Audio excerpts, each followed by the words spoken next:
Hello everybody, welcome once again to my channel. कैसे हैं आप सब लोग और कैसी चल रही है आपकी studies? I hope you all are doing well और आप सब बहुत मजेदार पढ़ाई कर रहे हैं, रोज रोज पढ़ाई कर रहे हैं, कंसिस्टेंटली पढ़ाई कर रहे हैं। तो आज हम क्या करने वाले हैं, ये वीडियो है क्लास 11th के स्टूडेंट के लिए। हमने गैप पढ़ा था, बेसिक अकाउंटिंग प्रिंसिपल्स पढ़े थे, उसी सीरीज को आज हम आगे बढ़ा रहे हैं एंड आज हम कुछ और बेसिक अकाउंटिंग प्रिंसिपल पढ़ने वाले हैं। बेटा ये जो चीजें हैं ये है foundation of your entire subject. देखो, जर्नल पढ़ाना और लेजर में पोस्टिंग करना और ये सारी चीजें तो हम बाद में करने ही वाले हैं, बट मैं हरी अप करके आपको वहां नहीं ले जाना चाहती, क्योंकि आज जो आप यहाँ पढ़ रहे हो ना, आपके ये फाउंडेशन बिल्ड कर रहा है, इसके ऊपर ही आपकी इमारत खड़ी होने वाली है कि कैसा आपका सब्जेक्ट अकाउंटिंग है। तो आपका बेस अगर स्ट्रांग नहीं होएगा तो कभी भी आप इस सब्जेक्ट को अच्छे से समझ नहीं पाएंगे, अच्छे मार्क्स हासिल नहीं कर पाएंगे। और एक और बात मैं बता दूं, जब आप क्लास 11th में आते हैं, आप नन्हे नन्हे बच्चे होते हैं और आपसे कुछ भी एक्सपेक्ट नहीं किया जाता है कि आपको ये पहले से आता होगा। लेकिन आप जैसे ही क्लास 11 पार करके निकल जाते हैं और आपको इसमें से कोई कॉन्सेप्ट नहीं आता है, तो टीचर आपसे बड़े नाराज हो जाते हैं, बड़े खपा खपा हो जाते हैं और बोलते हैं अरे फिर 11th में क्या किया था। 12th पास करके और आगे निकल जाओगे तो फिर आपसे यही बात पूछी जाएगी कि आपने लोअर क्लासेस में क्या किया, आपको क्यों नहीं आते हैं ये कॉन्सेप्ट। तो इसीलिए ये बहुत इंपॉर्टेंट है कि आज ही आप ये सारे कॉन्सेप्ट अच्छे से पढ़ ले, ताकि आगे जाके आपको कोई ऐसा ना बोले कि क्लास 11th में क्या किया था।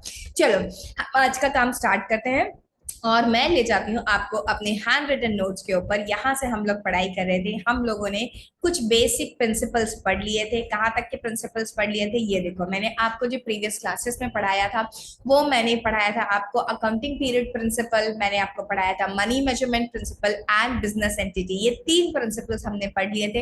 इसके आगे के प्रिंसिपल्स हम करने वाले हैं टुडे। आज की क्लास में हम स्टार्ट कर रहे हैं फोर्थ प्रिंसिपल से। And what is the fourth principle? Fourth principle is full disclosure principal.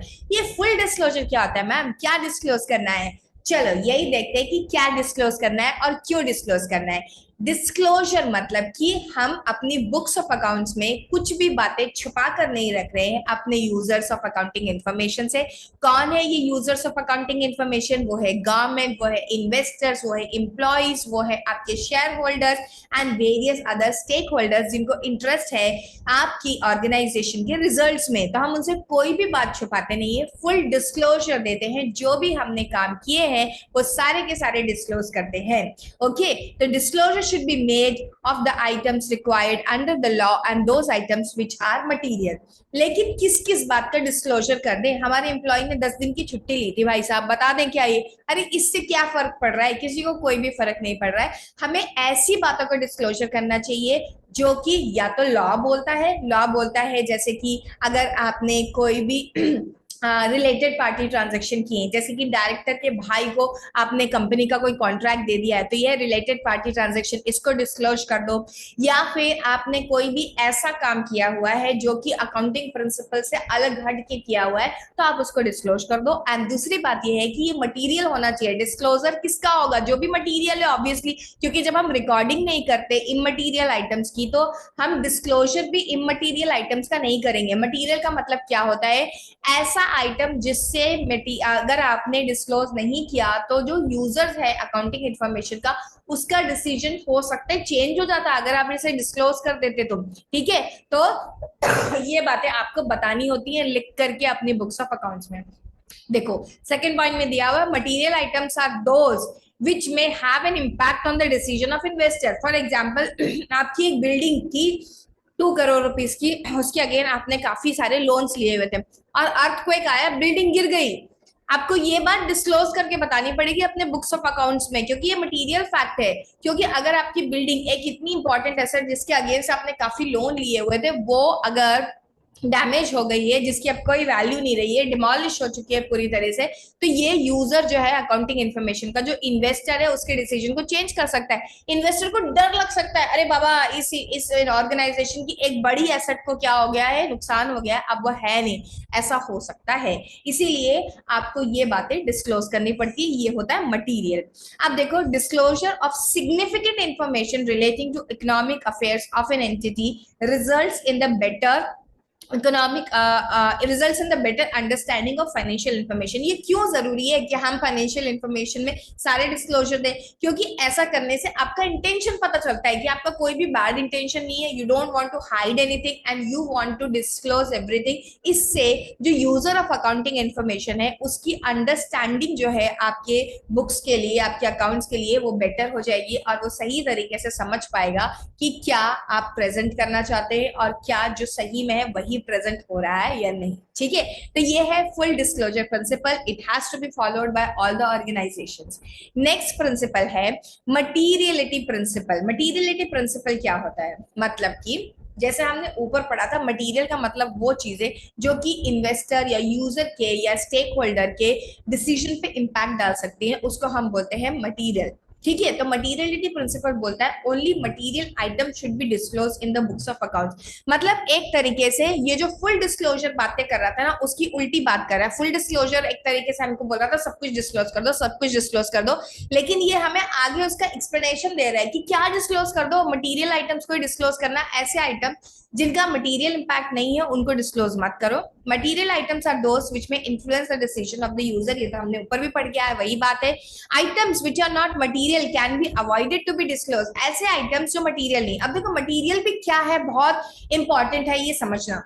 एक ऑर्गेनाइजेशन जिसका टर्नओवर मतलब एट दिस लेवल आपको शायद टर्नओवर वर्ड थोड़ा नया लगे, सेल समझ लो कि हो सकता है अगर एक ऑर्गेनाइजेशन जिसकी सेल्स है 500 करोड़ रुपए, वहां पर 5,000 रुपए की चोरी हो गई है। ये क्या है? ये एक इमटेरियल आइटम है, क्योंकि 500 करोड़ का अगर आपका टर्नओवर है तो 5,000 रुपए की चोरी जो है वो एक इमटेरियल आइटम है, उसे डिस्क्लोज नहीं भी किया गया तो चलता है।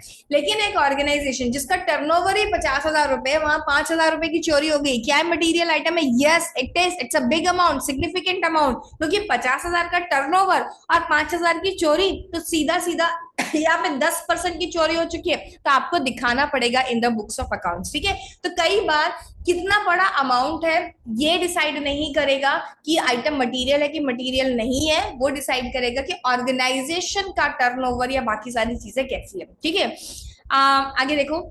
What is material? It depends on the personal judgment and can be different for different organization.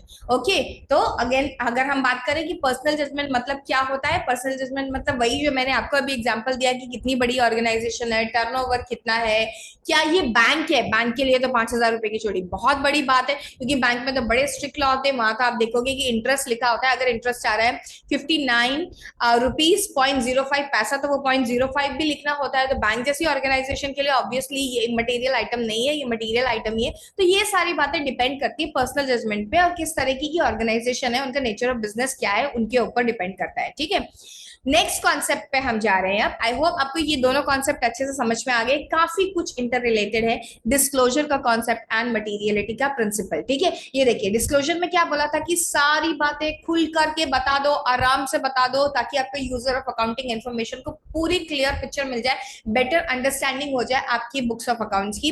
और मटेरियलिटी का कॉन्सेप्ट ये बोलता है कि डिसाइड करो क्या मटेरियल है क्या मटेरियल नहीं है, और मटेरियल इन्फॉर्मेशन को बुक्स ऑफ अकाउंट्स में आप डिस्क्लोज करो। अननेसेसरी सारी चीजें मत भर दो in the books of account, so that it become so lengthy that the people lose their interest into understanding this books of accounts. ठीक है, चलिए अब हम जा रहे हैं नेक्स्ट और सिक्स्थ, प्रूडेंस और कंजर्वेटिज्म प्रिंसिपल के ऊपर। बहुत बार आपको ये प्रिंसिपल सुनने के लिए मिलेगा अपनी पूरी लाइफ में, जब भी आप अकाउंटिंग से रिलेटेड कोई भी क्वेश्चन करते रहेंगे, कई बार ये चीजें आपको सुनने के लिए मिलेगी। प्रूडेंस का कॉन्सेप्ट क्या होता है?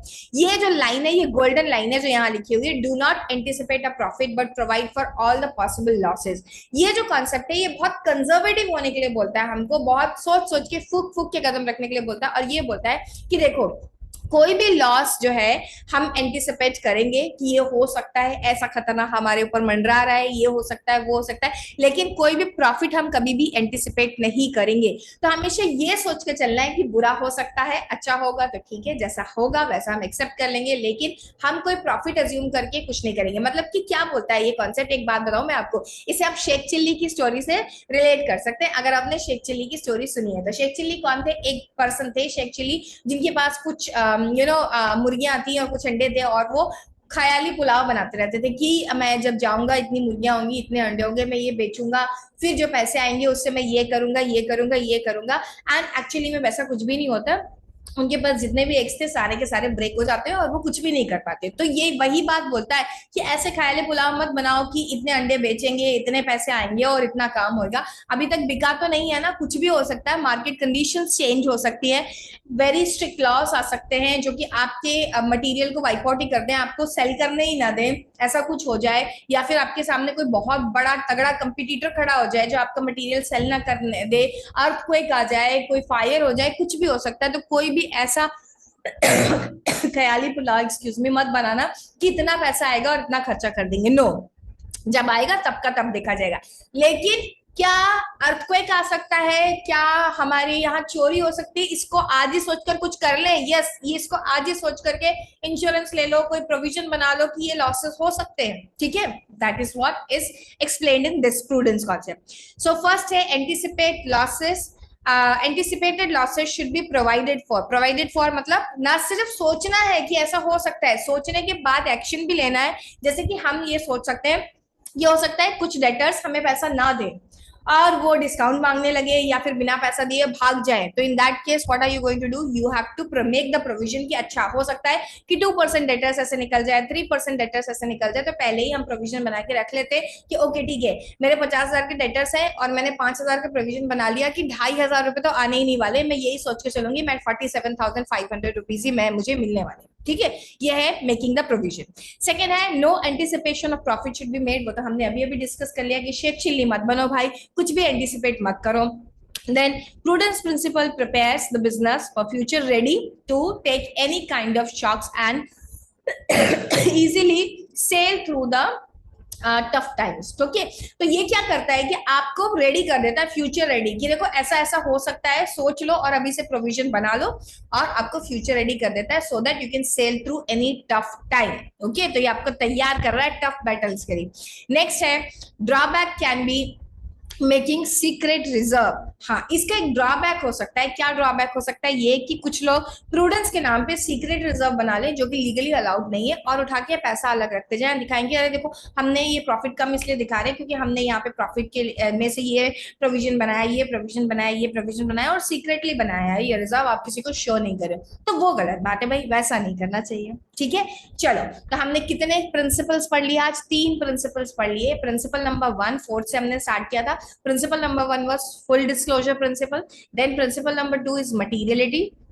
Then principle number 3 is prudence और कंजर्वेटिज्म। तो आज का आपका काम क्या है, आपको अभी के अभी बैठ के ये नोट से सारे रिवाइज करने हैं और फिर उसके बाद इसको लिख भी लेना है। ठीक है, ऐसा करने के बाद आप क्या करेंगे, आप इसको लिखने के बाद भी पढ़ेंगे और फिर डिसाइड करेंगे कि आपको लर्न हो गया है कि नहीं हो गया है कॉन्सेप्ट। ये बहुत इंपॉर्टेंट है कि अभी की अभी आप साथ के साथ इन सबको लर्न करते जाए। ठीक है, चलिए, तो चैनल को अभी तक सब्सक्राइब नहीं किया है बहुत सारे लोगों ने, आप यहाँ आते हैं वीडियो देख के जाते हो लेकिन चैनल सब्सक्राइब नहीं करते हो। चैनल सब्सक्राइब कर दो और वीडियो को लाइक कर दो और शेयर कर दो। हम फिर मिलेंगे नेक्स्ट क्लास में, तब तक के लिए बाय।